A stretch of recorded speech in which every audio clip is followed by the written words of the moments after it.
Howdy, and welcome to the Royal Geek Podcast. I'm your host, Tyler Rollison, also known as T-Roll, and tonight I'm joined by my very good friends. First of all, we have Justin Sandoval, a.k.a. Sandy, excuse me, and we also have Anthony Amato, who we like to call Shamato. Sorry, boys, got a little cough here. Allergies are just crazy everywhere. Pollen. We are in the South here in the United States, and the pollen is brutal.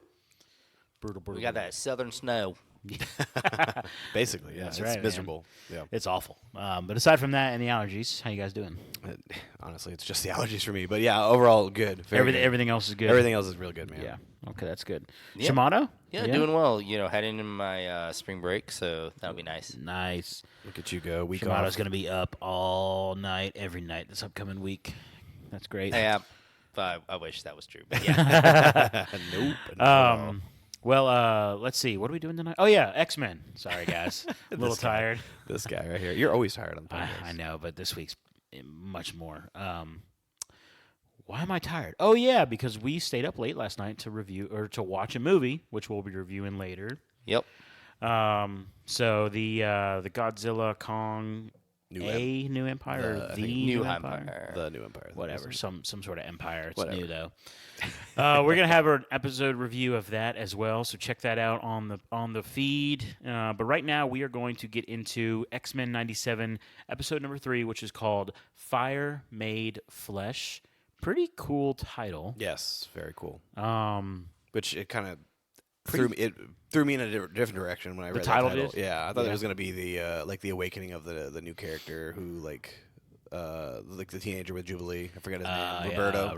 Roberto da Costa. I was kind of leaning towards like it would be something with Jean Grey, but specifically like a reach back to like her Dark Phoenix phase. Yeah, you know? Interesting. Okay. Which they had like a small reference, one or two. They did. Yeah, they did. But yeah, it was it threw me for a loop. Just not the title necessarily, just the episode in general. Yeah, your X-Men lore is not as deep. Yeah, well, we should probably before we get crazy, let's just spoiler warning. Here is your spoiler warning for our review of episode 3. And by the way, ladies and gentlemen, we're thankful you are here. Please continue to tune in, subscribe to the podcast wherever you listen. Helps us out a lot. And share this podcast with your friends, okay? So, you've been warned. Spoilers. Episode 3 of X-Men '97. Yeah, I mean, right away we knew there was... I thought maybe it was like multiversal after last week when the other Jean shows up. But no, it's just a straight-up clone. Yeah. That's right. Which, actually, the one that showed up is the real Jean Grey. Correct. Yes. Yeah. Which we learned kind of early in the episode. You learned it, within like the first 10 minutes or so. Yeah. But it's funny because like I have some X-Men lore from the comic books, and as soon as she said or B said the real Jean Grey, and this one's like alluding to a clone being a copy. Yeah. I was like, wait a minute, are they really gonna do the Madeline Pryor storyline here, and then the rest of the episode continued to proceed as that, and I was like, this is kind of cool, man. I didn't think this was gonna make it in any iteration of the X-Men storyline, and but it was fun to see. Yeah. And it's kind of crazy because you're thinking about the real Jean Grey. Like, what does that actually mean? Right. Like, and they really dive into like, okay, so at what point was it like, hey, when were they swapped? You know, when is this? Yeah. It has to be at least. Find out. Which you never find Never out. find out. That's right. And it's like what? It could be, at least 9 months. At least 9 months. You know that for sure, which makes it weird. Which makes it weirder because it's almost it's like, yes, Jean Grey, like the real Jean Grey is like you think, okay, I should side with them, but also you're like the one who has gives birth to Nathan. That adds like this weird like dynamic to like that one feels like it should be more real because she has such a stronger connection. Yeah. To Cyclops in a much more intimate way, Correct, yeah. So big time. it creates this like issue where it seems like they both are almost on like equal ground of like they both deserve the right to exist and be the quote unquote real Jean Grey.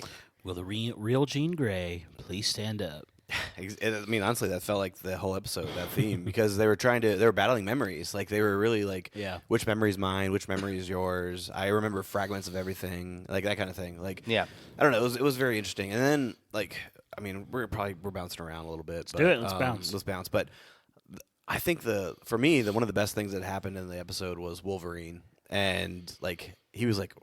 Oh, you mean when he doesn't suit up? Yeah, he's like, oh, well, no, yeah, he doesn't fight, but I think something more intriguing happens, like because him, Cyclops, and Jean have this like weird thing going on, and as soon as there's like 2 Jean Greys, Wolverine's like, I'm gonna go check. Maybe I can get one. Yeah, I'm gonna go check on Jean, and then like he's like, his chance. Got a redheaded chick. Yeah, he's like basically like, hey Scott, there's a Jean for you and there's a Jean for me, that kind of thing. But he, oh my gosh, he kind of like that moment he has where he's trying to help her like manage her powers, and he's like read my mind, like look at me, like focus on my mind, and then she has that moment of like, this is like almost towards the end. I'm sorry for bouncing all the way there, but it was like so powerful.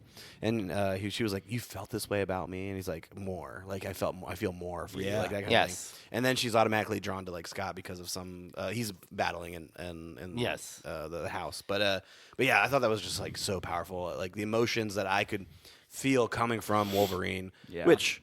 Coming from Wolverine, like you're like, holy crap! Like this is a great perspective on the character. Like it's really good. Yeah, it was really interesting because it's kind of like this opportunity for him because he's this. I don't know. He's this character who you can tell he has like these really deep feelings for Jean Grey, like through the entire time. But there's always this wall up, and this is the one like real chance she's had a chance to like dip behind it. Yeah. You know, and it's given him the opportunity to be vulnerable, to allow himself to show her these feelings, which, you know, with the way that Wolverine is as a character, like he's very emotionally stunted. So like he can't get that stuff out there like on his own. So he has to, you know, she has to dive in there herself. That's great. She literally needs to read his mind. Yes. Yeah. But I guess rewinding now to when we get the reveal that she is the clone and Mr. Sinister. Yes, is that one flash was like, that was so awesome. Yeah, it was just like a second that he was on the screen. The very first time was like, that is amazing. It's pretty sick. The animation has been killer this whole entire series so far. And but the fact that he's communicating through the baby monitor originally, and she's like talking back and forth, and she's like, "You can't have my son, that son." And then he's like, "You have no choice. You're mine." And then activates the crystal. Every cell in you belongs to me. Yeah. Which T-Rule. You probably don't know anything about Mr. Sinister, right? Talking about Mephisto. He kind of feels that way, a little bit, but it's different. No, for sure. Basically, his main thing is he's collected DNA from multiple hundreds of thousands of mutants and stuff, and he's always trying to find. So he's Nick Fury.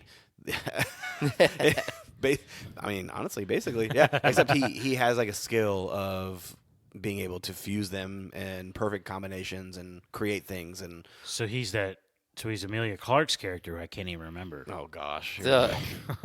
Whatever her face is. I genuinely don't remember. Stop talking about Secret Invasion. We're not here for Secret Invasion. So anyway, but yeah, it was cool to see. And then she does. Yeah, he's a scary looking fella. He man. is. Yeah, yes. He's pretty. He is terrifying. And when the house, he matches his outside matches his inside. And his namesake. Sinister. Yeah. When the to like put a baby through that. Anyways, we'll get to that in a little bit. We'll get there. But hold on, real quick. When the house turns into like a haunted house, when the mansion turns into yes, is that him or is that Madeline Pryor? That's Madeline. That's Madeline. Okay. The clone is It's essentially like it's Mr. Sinister working through Madeline's Jean Grey's powers. Jean Doe. life model decoy. Here we go. Yeah, life model. LMD. LMD. No my gosh. How many callbacks can I get? Yeah, please. In one pod? Just keep going. Just keep going. Yeah. We have a counter. No. But it would be great. We're too lazy to edit it. Nope. Just imagine it's there. I know. All right, Jess, I interrupted you a couple minutes ago. What were you going to say? Well, I was going to say we get the reveal that the clone, she throughout the episode she goes by Jean, but then at the end we get the reveal of her name is Madeline They Pryor. literally did call her Jean Doe. Yeah, which was pretty funny. Yeah. But Madeline Pryor is also like they refers to herself as the Goblin Queen. Yes. Which honestly I never knew why. I didn't really explain it, but And I don't remember reading it in the comic books. You know anything about that, Shimano? I don't know anything about why she refers to herself that way. I just know that's one of the names she kind of like is associated with. But I will throw this out there, okay? Like this is a callback. Jordan, if you're listening, this is a callback. Last week we didn't mention that the old X-Men back in the day, they illustrated Rogue a certain way, and she had certain features that were, very. She had cakes, bro. Yes, there you go. She had cakes, and they didn't do that this season so far. However, this episode, when Madeline transforms into her goblin outfit, they took the time to animate that a little bit more seductively. Yeah, and no kidding. yeah, I know. I think made up for it. Which made up for it. T-roll, I wouldn't recommend searching it, but if you search, it's very comic accurate to the costume. I probably won't search, but that's good. That's good. But yes, It's a cool way to like. I mean, it's an interesting way to make the character of Jean Grey in the sense of like Jean Grey has this wide like back and forth with herself where she's super conservative. She's super like kind of like almost kind of plain safe when she's like real true Jean Grey. And so you make her less like literally gray. Like yes, she's literally gray. She's just kind of bland. If she was a spice, she'd be flour. Like she's like she's just like so. And then when you make her this character of Madeline Pryor, when she becomes Dark Phoenix and things like that, they up those qualities to be I mean, you notice it, but it's sort of like it's a slight under the surface reference that she is being let loose, that she is not, as uptight as she was as the character of Jean Grey. So it's a way to physically show you that her character, their personality traits are going to be definitely different. Yeah, that's good. That's a good point. It's a great point. But she basically kidnaps Nathan because Sinister's whole plan is that the DNA combination of Jean Grey and Cyclops sets him up for a creation of his own that could be unstoppable in the future. Yeah. And so he ends up using Madeline to steal Nathan, brings him back, which we all know that Nathan's going to end up being Cable, so this is like kind of like Destiny kind of thing. What's interesting is when they put Destiny, when he puts him in that little cylinder, like whatever those things are called. Tosses him in the vat. Yeah, in the vat. Thank you. When he puts him in the vat, I'm like, oh, they're clearly, this isn't going to work. They're gonna show up just in time, and it's like, no, they're a little late. Yeah, just a little, yeah. Yeah, I mean, that was actually kind of different because normally it's like they always save the day. Feels like you always get the salvation comes like at the perfect time. Yes, and this time it did. Yeah, I want to point out the rescue team for a minute. Like, it's a very interesting combination of X-Men teammates. We got Magneto leading the charge with Cyclops. Yes. By the way, sorry, no, keep going. No, go for it. Why did he put his helmet on? Magneto. He doesn't need it. Charles is the only person to. But Jean could get in his mind. He doesn't fear Jean as much as he fears Charles because their friendship was so close, and he knew. But she could control him, right? I mean, if your will is not strong enough, and which his is very strong. So I think it's partially he doesn't respect Jean Grey as much as he respected Charles Xavier. It's pretty. And awesome. I think it's partially they that. grew up together. Like it's. No, I get that. Yeah. And I think it's also secondly because he's still trying to assert the fact that he is fighting for good, and that would be seen. His helmet was like very much like the representation of him closing himself off from the X-Men, closing himself off, and he very dramatically was out about like, hey, I'm not wearing my helmet. Yeah. Like right now, like this is me. Yeah. Like this is who I actually am. So that I think that was very. It was. He's still trying to like prove that he is like the dude, and that he's not trying to be, the villain that he previously was. Correct. Yeah. Okay. Fair enough. Okay. Well, keep going. The bomb squad. And then you get Morph's in there as well. He said, "I'll lead the way." Like he is traumatized because he's kind of a result of what Mr. Sinister does. That's why Morph kind of has the abilities that he has. So yeah, it was just very interesting. And, the pairing, because you expect the X-Men team that was going to go in would be like the standard, right? They would be like Cyclops, Beast, Wolverine, Gambit, Rogue. No. Rogue, your heavy hitter, is not there. Rogue is back at the compound doing, I forget what she was doing. She was helping Figure out the bracelet, right? Isn't what she was doing? I think that was it. Yeah. Yeah, with Beast. Yeah, which makes sense. And then Bishop was there too with trying to figure out how to get back to the future. Yes. But yeah. So anyway, they end up saving the day. They can a psychic Jean Grey who's just gets done talking about that scene with Wolverine, mentally strolling down memory lane with Madeline, and it is the birth of Nathan that ends up showing her that you are more than what Sinister has created you to be, and breaks the hold on him. Yes. And I thought that whole trip down memory lane was, wasn't. It showed a lot because you see Jean's childhood, which, the Jean childhood scenes from the Bryan Singer series, like I don't really remember that much. I know there was like little flashes. Yeah. But this, like, her powers manifesting because of her friend was killed. That kind of thing, right? But that was a memory that they pointed out in which Madeline was like, that doesn't mean anything. Like, that is nothing, right? But then when they come to Nathan's birth, she's like, yeah, he was a part of me. Like, this is us. Like, this is our thing. Like Scott. And our love for him. And then that broke the seal, and then Madeline and Scott go to rescue Nathan. So, I thought that whole flashback / memory scene was really, really intriguing. Yeah, I think it was very intriguing, but it was also like, it was both sides. Like, it was bringing Madeline back to reality, but it was also like showing that Jean Grey was, it was like, it was showing her regaining her assertion as her being Jean Grey as well. Yeah. Because when she came back, she didn't have all those memories. And yes, she had seen like, oh, I remember everything. We got that. But this was like you seeing that she was all the way back, and her, like I said, taking back her place as Jean Grey. Yeah. Oh, yeah. But my question, where has she been? Like, where has the real Jean Grey been? She just, like, shows up. Yeah, for at least 9 months. It's like, Yes. I guess just contained. We actually don't know when the sedated swap in that happened. laboratory? So, The only thing that you could be is like, hey, it has to have been like after she was like 20 or something. And at like one that. point, That's really all you know. At some point, they're both there together. We saw that shot too. oh yeah, they're on a table, right? So, like, when he cloned her, how long did he need her in his laboratory? Correct. Yeah, you're right. Yep. Good point.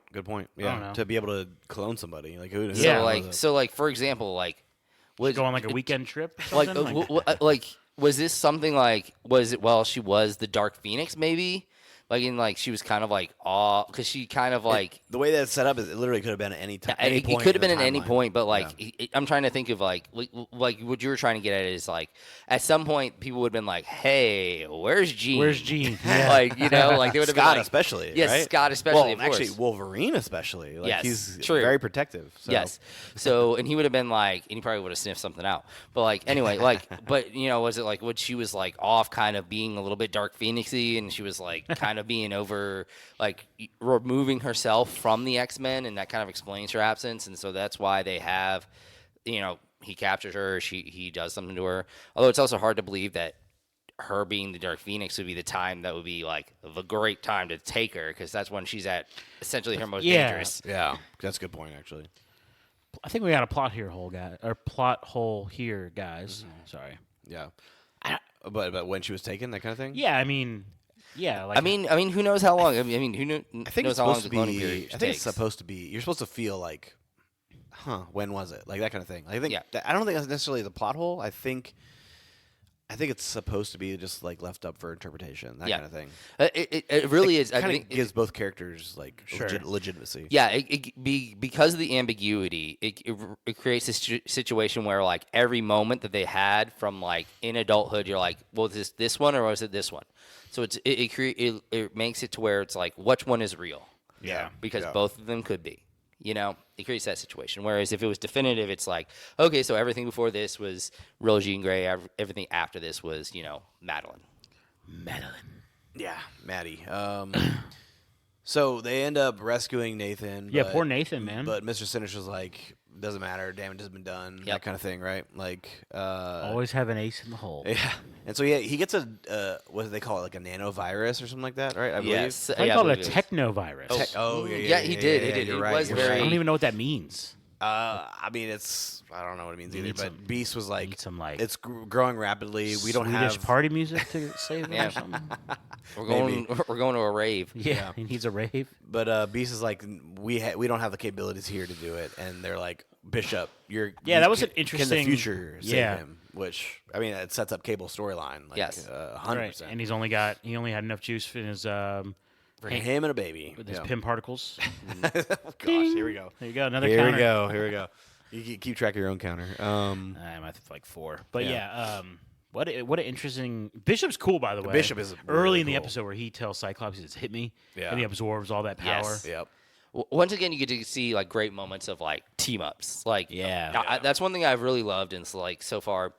And they battled like it's usually just like these one-on-ones. Yeah. Like you're just like, oh, it's like you see they're all battling at the same time, but it's like, oh, it's this person versus this person versus this person. Yeah, Whereas no, man, let's everyone's like shake it up a working little bit, together. yeah. It actually feels like, a team, whereas a lot of times other superhero battles feel like it's a conglomeration of people fighting, rather than a team. for one cause. Whereas the X-Men, they're fighting for a cause, but they want to do it together. Like, Yes. that's their main like mindset is like, you're with me, I'm with you. Let's solve this thing together. That kind of thing. Which I think if the MCU can knock that mentality out in the live action version, I think we're going to be up for a good time because. The MCU has been obviously one-on-ones has been the main basis of it. We've seen a few tag team, double teams, whether it's Hawkeye and Scarlet, Black Widow, Scarlett Johansson and Black Widow. But yeah, so yeah, I mean, I don't know. I'm just they got to execute that teamwork aspect of it in live action for it to be successful. Yeah, and I think it'd be also a really cool like different feel to give it. Rather than it would be very distinctive to see the X-Men fight in that way. Oh, so you mean like Deadpool and Wolverine, like the movie we're literally getting, like a movie literally about teamwork? I think I don't know. Maybe teamwork. I don't know how much teamwork there will actually. Did you see the be. poster last night? We were at the movie theater. The poster of like the hearts, best friend, best bracelets. friends. Yeah, that's great. But do you think we'll get a Deadpool in this animated '97? Oh man, that'd be pretty. Voiced sick. by Ryan Reynolds. No, not Ryan Reynolds. It would be super cool if it was Ryan Reynolds, but I don't think so. I feel like it would like take over. Yeah, I feel like they have their own story and like they have to have their own thing. Yeah, it would be fun though. It would be fun. Really I'd fun. love to. I'd love to hear that. Hey, it's time for that. The part of the show we like every week where we acknowledge my dog playing with a squeaky toy in the background. Yep. If you can't hear it, I'm surprised, but she has this uncanny ability to just only play with these toys when we're recording. It's all good, man. It's all good. I think she's trying to say she needs a microphone. Oh, let's hook her up. Let's hook her up. Yep. That's my dog, guys. That's it. There she is. That's her. I mean, if they really wanted to, it would be really cool. Like the finals, like an end credit was like somehow moving from animation to like live action. Yes. Yeah. Like even if like Wolverine, and then he's laying on a bed and he wakes up and he's Hugh Jackman. Maybe you see like Wolverine. That's a funny idea. Wolverine like sitting on like a bed or something like that. Oh and, yeah, like, looking at a picture maybe. Or maybe not. Well, that would be cool. But like you literally see like all of a sudden you see like swords like cut through like a wall, and it's Deadpool, live action Deadpool, and he pulls Wolverine in, and it switches from animated to. He's like, get over the stupid picture. You know? Like, he just says something. or some what are you nonsense. looking at there? Yeah. That'd be funny. Man, that'd be good. All right. Well, the episode basically it ends with Madeline and Jean like coming to a realization that they're both their own person now. Yeah. And Madeline's gonna go live her life. Jean's gonna live her life, and that's it. I will say I don't watch many of these like animated series anymore. Yeah. But it reminds me, like, man, they just fly through. Like some of these things are just yeah. like so fast paced. They are. So but they're able to kind of like.